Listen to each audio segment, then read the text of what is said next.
So when we're drawing the eyes, we want to remember that the eyes are not circles, okay? So some of us haven't been in art since elementary school and haven't actually drawn eyes since we were drawing them like ovals or like circles. So that's kind of the first thing to remember. We're going to do this step by step.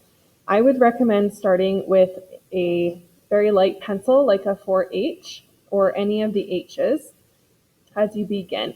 And then we will continue to add shading and go with our darker pencils.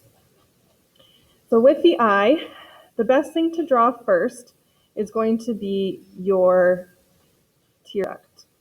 So it's kind of like a bean shape or like a kidney shape. And so you can draw that first, and then from there, we will create the outline of the eye coming out from that tear duct.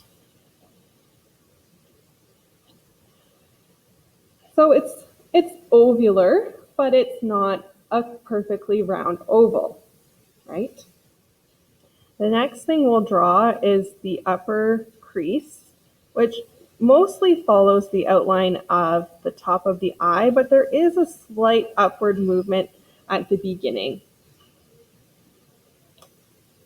There will be some creases under the eyes as well, and we want to create a little bit of the inner lower lash line with a line underneath the bottom of the eye. And then you can do another light line below that to remind you that we're going to add shading there later.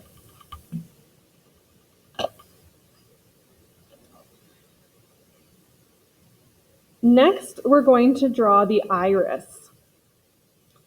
Now, I want you to look into each other's eyes. So look into the person next to each other's eyes, as awkward as it might sound. Or look at your own eyes in a mirror. And notice that you cannot see their entire iris, right? So look again if you didn't notice that the first time. You cannot see their entire iris. So when we are drawing the iris, we can mainly see the bottom, and the top part is slightly hidden. So I'm just going to draw a circle here so you can see what I'm talking about. So generally, the top of the iris is hidden above the eyelid. So you can draw a full circle if that helps you, or you can just draw the bottom sort of 2/3 of the iris, and then the pupil in the center. Now notice how I'm doing multiple circles. Most people can't draw a perfect circle the first time. That's okay. I want you to have your pencil loosely in your hand, no death grips here, okay? Loosely in your hand. You're going to draw multiple circles until you kind of get the one that you want. And then what's beautiful about your kneaded eraser is that you can get a nice little point on it, and you can go back and you can erase the top part of the iris and any lines around it that you might not have wanted until you're left with the outline that you do want. Okay, so remember that we have erasers, use them. Don't feel like you have to get your lines perfectly the first time. Now we're going to add in a spot for the eyebrow. The eyebrow is generally about the same distance as the eyelid away from the top part of the eyelid. And it will also line up with the inside tear duct. So you might just want to mark the inside edge of the eyebrow. And then the outside edge of the eyebrow generally comes out at a slight angle away from the edge of the eye. So I place my pencil down at an angle, and then I can mark the edge of the eyebrow. Okay, we don't want our eyebrows to be too small. Now that we're moving into doing some other details, I'm going to switch pencils. So I want to go slightly darker. I'll maybe go for my H pencil. now that I'm doing the eyebrows. We want to remember with eyebrows and eyelashes that hairs don't grow straight, first of all, and they usually grow in clumps. So we want to, when we're drawing hairs, try to do them in threes. So kind of say to yourself, 1, 2, 3, 1, 2, 3, and vary their direction. So as I'm drawing my eyebrow, I'm going 1, 2, 3, 1, 2, 3, and I'm trying to get the start of those hairs close together because that will give the illusion of that realistic way that hair grows. And as the hairs go out towards the edge, they tend to be a little bit more uniform and less close together. Of course, if you're drawing someone's actual face, you'll want to look at a reference or at a live person to see what their eyebrow shape looks like. So we can go in and add a bit more later, but we just want to get in a little bit of an eyebrow to start out.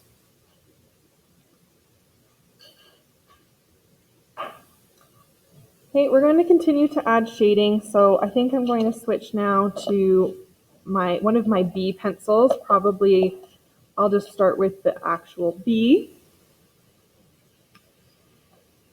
And before I do any other shading, I want to mark out in my eye where I'm going to keep a highlight.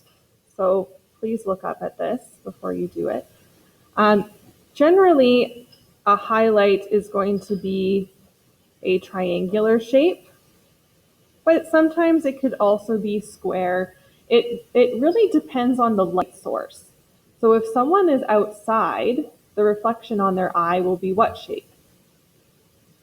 What is the light source when we are outside?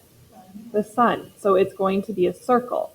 If someone is inside and they're maybe in a living room where there's a lamp, it will likely be a triangle.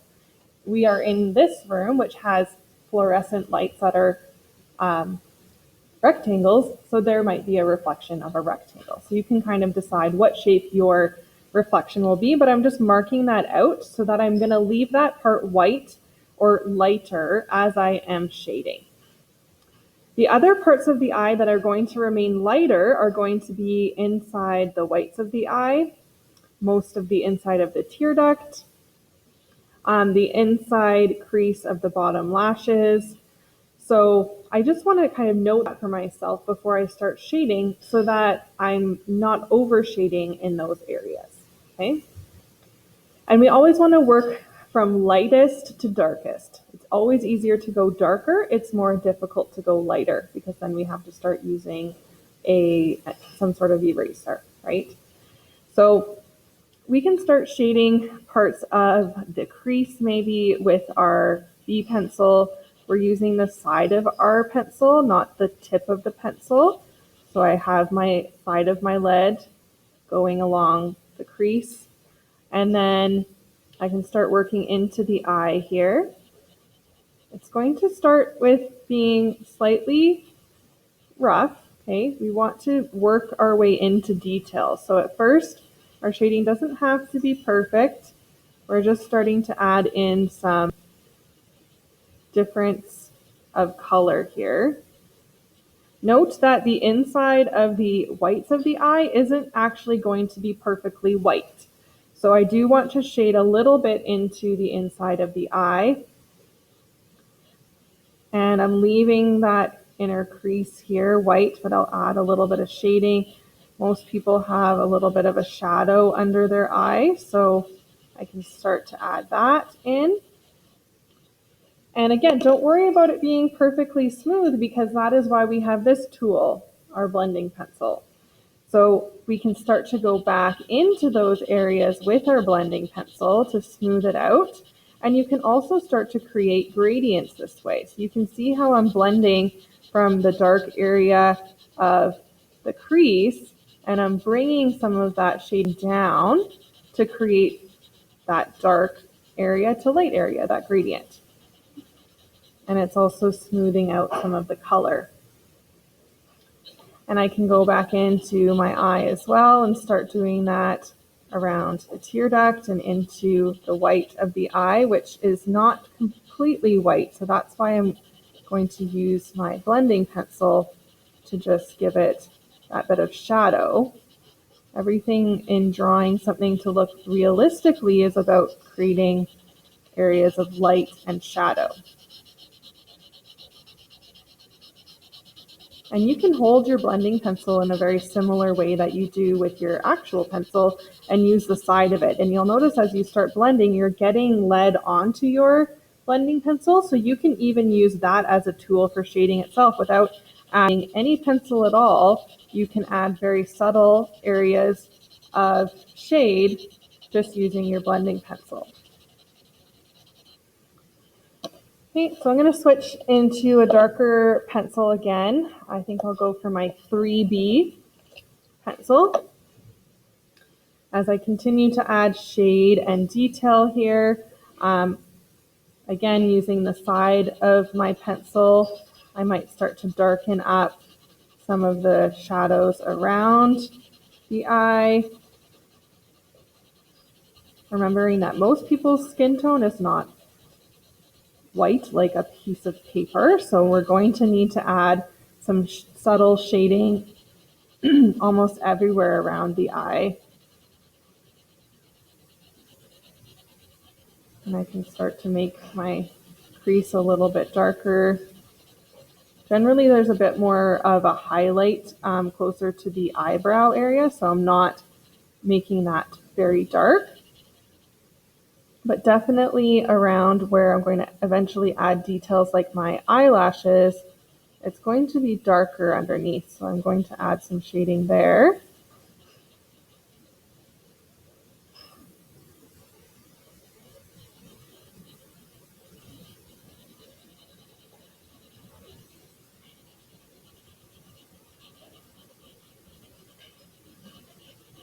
So we're taking quite a bit of time with this eye here. I'm just going to finish up some of the final details. I don't want you spending a full 15 minutes on each one of your practice eyes.